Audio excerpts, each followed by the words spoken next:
वडील, पप्पा, डॅडी बोलायला किती छान वाटतं नाही? पण आपण कधी कधी मुद्दामून जाणून बुजून बाप. आज अशाच एका बापाची एक कहाणी. आई घराचं मांगल्य तर वडील घराचं अस्तित्व असतं. पण या अस्तित्वाला खरंच आम्ही कधी समजून घेतलंय का? वडिलांना महत्व असूनही त्यांच्याविषयी फारसं बोललं जात नाही. लोकांनी वडील रेखाटलेले, पण तेही तापट, व्यसनी, मार झोड करणारे.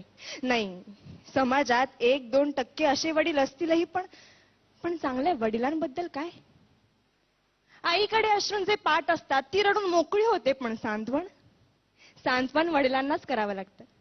आणि रडणाऱ्यापेक्षा सांत्वन करणाऱ्यावर जास्त ताण पडतो, कारण ज्योतीपेक्षा समईच जास्त तापते ना.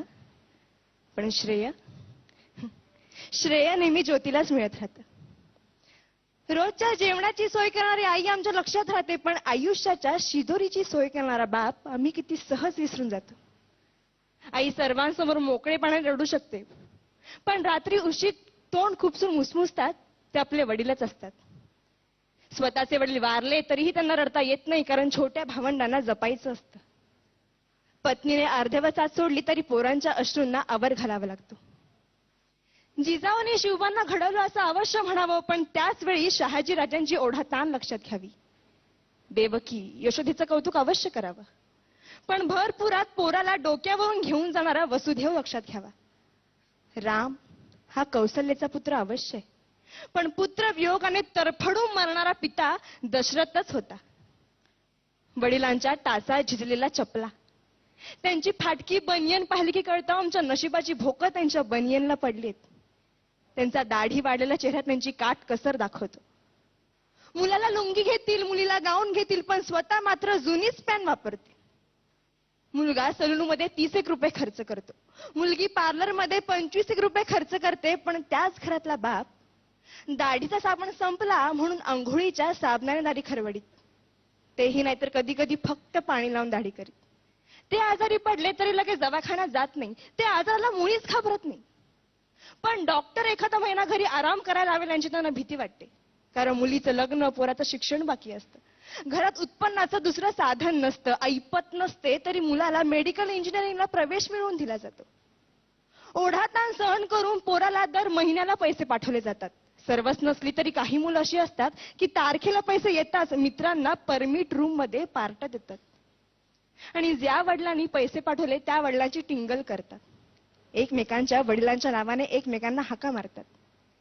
ज्या घरात वडील आहे त्या घराकडे कोणीही वाईट नजरेने बघू शकत नाही, कारण घरातला कर्ता जिवंत असतो. तो जरीही काही करीत नसला तरी तो त्या पदावर असतो, घरच्यांचं कर्म बघत असतो, सांभाळत असतो. आई असण्याला अथवा आई होण्याला वडिलांमुळेच अर्थ असतो. कोणत्याही परीक्षेचा निकाल लागल्यावर आई जवळची वाटते, कारण ती जवळ घेते, कवटाळते, कौतुक करते. पण गुपचूप जाऊन पेढ्यांचा पुडा आणणारा बाप कोणाच्याच लक्षात राहत नाही. चटका बसला, ठेच लागली, फटका बसला तर आई ग हाच शब्द बाहेर पडतो. पण हायवेचा रस्ता ओलांडताना एखाद्या मोठ्या ट्रकने अचानक ब्रेक लावला तर बाप रे हाच शब्द बाहेर पडतो. कारण छोट्या संकटांना आई चालते हो, पण मोठी वादळ पेलताना बापच आठवतो. काय पटतंय का?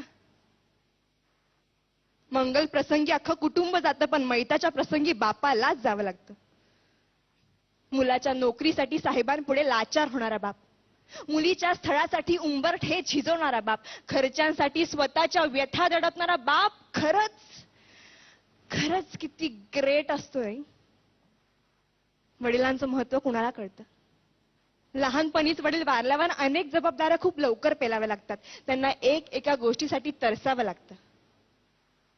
बाबांना पूर्णपणे समजून घेणारी असते ती म्हणजे त्या घरातील मुलगी. सासरी गेल्यावर अथवा घरापासून दूर असताना वडिलांशी फोनवर बोलताना त्यांचा बदललेला आवाज ते एका क्षणात ओळखते आणि 17 प्रश्न विचारायला सुरुवात करते.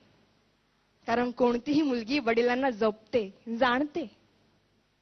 इतरांनी आपल्याला एवढंच जपावं एवढीच त्यांची अपेक्षा असते. धन्यवाद.